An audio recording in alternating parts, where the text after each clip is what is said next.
యోగి భవ జ్ఞాని భవకు స్వాగతం. అందరూ బాగుండాలి, అందులో మనం ఉండాలి. గౌరవాన్ని ఇచ్చిపుచ్చుకోవాలి. ఇచ్చిపుచ్చుకుంటే కదా మనకి పుచ్చుకుంటాము. ఇస్తేనే వస్తుంది, ఇవ్వకపోతే ఏమొస్తుంది? కాబట్టి అందరూ మేము గౌరవంగా పిలుచుకుంటాం. ఇందులో ముఖ్యంగా కుటుంబంలో ఉన్నా, కుటుంబంలో లేకపోయినా, ఒంటరిగా లేకపోయినా మన పనులు మనమే చేసుకోవాలి. ఇతరుల మీద ఆధారపడకూడదు. మన బట్టలు మనమే ఉతుక్కోవాలి. మన పనులు మనమే చేసుకోవాలి. మనం చేసే పనులు మనమే చేసుకోవాలి. అట్లా చేసుకుంటే శరీరానికి కూడా ప్రశాంతత చేకూరుతుంది. కాబట్టి మనమే వంట చేసుకోవాలి. ఈ విధానంలో ఈ ఓం శాంతి అన్నయ్యలు అక్కయ్యలు ఉండే కుటుంబంలో మన తిండి మనమే సమకూర్చుకోవాలి. కూరగాయలు తెచ్చుకోవడం, పరిశుభ్రంగా కడుక్కోవడం, తర్వాత వంట చేసుకోవడం. వంటలో ఏ విధంగా చేసుకుంటే బాగా రుచి కలుగుతుంది అని చెప్పేది అక్కయ్యలు సులభంగా మనకు చెప్తా ఉంటారు. వాటిలో ఏమేమి వేయాలి, ఏ దినుసులు వేయాలని చెప్తా ఉంటారు. ఆ విధంగా చేసుకొని మన తిండి మనం చేసుకుంటే అది చాలా మనసుకు ప్రశాంతంగా ఉంటుంది. కాబట్టి ఎవరి పనులు వాళ్ళు చేసుకోవడం చాలా శ్రేయస్కరం. అంటే ఏ పనులైనా తనే చేసుకోవాలి. విధి లేకపోతే మనం చేయలేకపోతే ఒకరి సహాయం కోరవచ్చు. ఆ విధంగా చేసుకోవాలి. తర్వాత తినేటప్పుడు కూడా, ఆహారం భుజించేటప్పుడు కూడా ఎట్టబెట్టి అట్టు తినకూడదు. పళ్ళాన్ని శుభ్రంగా కడుక్కొని 1-2 సార్లు సోప్ వేసి కడుక్కొని పరిశుభ్రంగా 2 చేతుల్లో పళ్ళాన్ని పట్టుకొని అక్కయ్యలు ఇస్తూ ఉంటారు. మనం వాటిని సేకరించేసి ఒక దగ్గర కూర్చొని మనం శుభ్రంగా బాబా స్మృతిలో తినాలి. ఇక్కడ బాబా స్మృతి అనేది ఇంపార్టెంట్. బాబా స్మృతి అన్నప్పుడు నీకు అన్నీ పరిశుభ్రంగా అనేది అమరిపోతాయి. కాబట్టి దేవుని స్మరణ చేస్తూ తినాలి. అదే ఆ ఒంటికి పడుతుంది. దానివల్ల శక్తి వస్తుంది. ఆ శక్తి వల్ల అన్ని పనులు చేసుకోగలదు. కాబట్టి బాబా స్మృతిలో తినాలి, శివబాబా స్మృతిలో తినాలి అనేది అది. వాటర్ కూడా తీసుకునేటప్పుడు దానికి కొన్ని నిమిషాలు బాబా స్మృతి ఇచ్చి వాటర్ తీసుకోవాలి. కానీ భోజనం పెట్టేటప్పుడు కూడా వెంటనే తినకూడదు. బాబా స్మరణ చేసి కొంచెం సేపు బాబా స్మరణ చేసి ఒక 2 నిమిషాలు బాబా స్మరణ చేసి మనసు ప్రశాంతం కలిగినప్పుడు మనం భుజించాలి. ఈ విధంగా చేసుకోవాలి. తర్వాత నిద్రించేటప్పుడు ఎట్టంటే నిద్రించకూడదు. ఒక సిస్టమేటిక్గా ఉంది. ముందు కూర్చొని తర్వాత పరిశుభ్ర వాతావరణం ఏర్పరచుకొని గదిలో అగరబత్తులు సాంబ్రాణి కడ్డీలు పెట్టుకొని తర్వాత ప్రశాంతత ఒక పుస్తకం చదువుకుంటా, ఓం శాంతి పుస్తకం మనకి జ్ఞానరత్నమాలిక ఉంది కదా, దాన్ని చదువుకుంటా లేకపోతే ఏదో ఒక పుస్తకం చదువుకుంటామంటే మనకి హాయిగా నిద్ర పడుతుంది. కాబట్టి తిన్న తర్వాత వెంటనే దాబ్బని పడిపోవడం అటువంటి పక్కన శుద్ధంగా వేసుకోవాలి. దేవతల్లాగా మెలగాలి.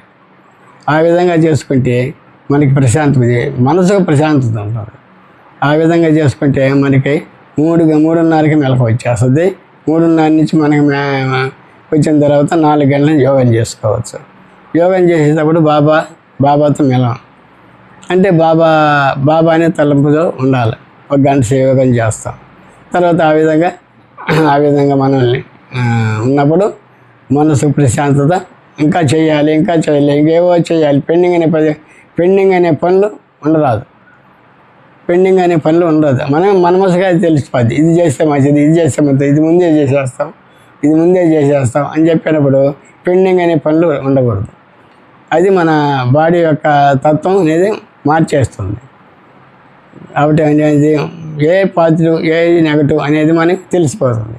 ఈ పని చేయకూడదు, ఈ పని చేయాలి, వీళ్ళతో ఇలా మెలగాలి, వీళ్ళతో ఎక్కువగా మాట్లాడకూడదు, వీళ్ళతో ఎక్కువగా మాట్లాడితే మనకి అనర్థము. కాబట్టి ఎక్కువగా మాట్లాడినంత వరకు శుద్ధంగా మాట్లాడాలి, ఎక్కువగా మాట్లాడకూడదు. ఏదైనా అతి పనికిరాదు. అతి సర్వర్త వర్జియత్. కాబట్టి అతి పనికిరాదు. అతిగా నిద్రపోరాదు. ఈ సమయం చాలా ఖాళీగా ఉంది, ఏదో నిద్రపోతాం అని అది చేయదు. నిద్రపోయినంతవరకు నిద్రపోవడం, తర్వాత లేయడం, మన దైనందిన కార్యక్రమం చేసుకోవడం చాలా మంచిది. తర్వాత అన్నయ్యలు అక్కయ్యలు వచ్చినప్పుడు వారిని గౌరవించడం, వారితో ఈ జ్ఞాన విషయాలే మాట్లాడాలి కానీ ఎక్కువగా కుటుంబ వ్యవహారాల్లో తలదోచకూడదు. కుటుంబ వ్యవహారంలో 1-2 మాటలు మాట్లాడుకోవచ్చు ఉభయ కుశలోపరి ఆ విధంగా. కానీ ఎక్కువగా ఏం చేయాలంటే జ్ఞాన విషయాలే మాట్లాడాలి. అదే శ్రీమతం యొక్క ఉద్దేశం. ఇప్పుడు దారిలో ఎదురుపడినప్పుడు వరదానం చెప్పండి అక్కయ్య, ఈరోజు వరదానం ఏంది, ఈరోజు సులోగన ఏంది, ఈరోజు మహావాక్యం ఏంది అని అడగాలి. వాళ్ళు చెప్పినప్పుడు వారికి సంబంధం అనేది ఏర్పడుతుంది. ఇతను బాగా చదువుకుంటున్నాడు, ఈ జ్ఞానం వల్ల దిట్ట అని చెప్పేసి ఒకరికొకరి అభిప్రాయం అది తెలిసిపోతుంది. ఈ విధంగా మనం ముందుకు పోతుంటే మన ఈ బ్రాహ్మణ కులం కూడా ఇతరులను చూసి మనం నేర్చుకోవచ్చు, మనల్ని చూసి ఇతరులు కూడా నేర్చుకుంటారు. ఆ విధంగా ముందుకు పోవడం చాలా శ్రేయస్కరం. తర్వాత గురువారం ఆదివారం చాలా ముఖ్యం. గురువారం భగవంతునికి నైవేద్యం ఇస్తాం. నైవేద్యం ఇచ్చినప్పుడు ఏమవుద్ది, అన్నయ్యలు ఆ రోజు తలస్నానం చేసి ముందుగా పరిశుభ్రంగా వస్తారు. వచ్చేటప్పుడు పళ్ళు పూలు అన్నీ శివబాబాకి తెస్తారు.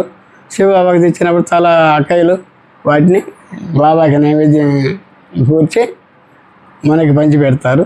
పళ్ళు పూలు అరటిపళ్ళు కానీ యాపిల్స్ కానీ జాంకాయలు కానీ ఏమైనా తినచ్చు. ఒక్కరోజు వంట చేసి కూడా మనకి భోజనం పెడతారు. దాన్ని భోగ్ అంటారు. ఆ భోగ్ని మనం స్వీకరించవచ్చు. స్వీకరించాలి కాబట్టి పొంగల్ కావచ్చు, ఉప్మా కావచ్చు, ఏదైనా దోశ కావచ్చు, రవ్వ దోశ కావచ్చు, లేకపోతే ఊతప్పం కావచ్చు, ఏదైనా కావచ్చు, మన ఇష్టమైన విధానం వల్ల చేసుకొని మనకి తినిపిస్తారు. అట్నే గురువారం సాయంత్రం కూడా అదే విధంగా అక్కయ్యలు అన్నయ్యలు శుభ్రంగా వస్తారు. వచ్చినప్పుడు వాళ్ళు తెచ్చిన పదార్థాలన్నీ అక్కయ్యలు శుభ్రం చేసి మనకు అందిస్తారు. ఈ విధంగా సెంటర్ బాగా ఉంటే చాలా మనసుకు హాయి, మన పరిసరాలకు హాయి, మన ఊరికి కూడా చాలా మేలు జరుగుతుంది. ఈ విధంగా చెప్పుకుంటూ పోతే చాలా ఉన్నాయి. కాబట్టి మనం కూడా ఈ ఇతరులను మన వైపు ఆకర్షించాలంటే ఏముండాలి, నీలో స్వచ్ఛత ఉండాలి, శుభ్రత ఉండాలి, నియమాలు నిష్టలు అన్నీ ఉండాలి. అన్నీ ఉంటేనే వీళ్ళు మన వైపు చూస్తారు. లేకపోతే సాధారణ మనుషుల్లాగా వెళ్ళిపోతూ ఉంటాం. అవ్యక్త మురళి ఉంటుంది. బాబా స్వయంగా చెప్పిన, ఈశ్వరుడు స్వయంగా చెప్పిన మురళి. అది వింటే మీ మనసు ఒళ్ళు పులకరిస్తుంది. మనం ఎవరో తెలిసిపోతాం, మనం ఎందుకు పుట్టామో తెలిసిపోతాం, మన జన్మ సార్థకత అవుతుంది. అంటే ఏంది, మనం ఎందుకు పుట్టాము, మనం నీచులం కాదు, పాపులం కాదు, చెడ్డవాళ్ళం కాదు, కాబట్టి మనం దేవతలం అనేది తెలిసిపోతుంది. కాబట్టి బాబా చెప్పింది చాలా శ్రేయస్కరమైన మాటలు, అమృత వాక్యాలు. ఆ మాటలు వింటే ఒళ్ళు పులకరిస్తూ ఉంటుంది. నేను ఇటువంటి దేవతనా అని చెప్పేసి మనకి ఆశ్చర్యం కలుగుతుంది.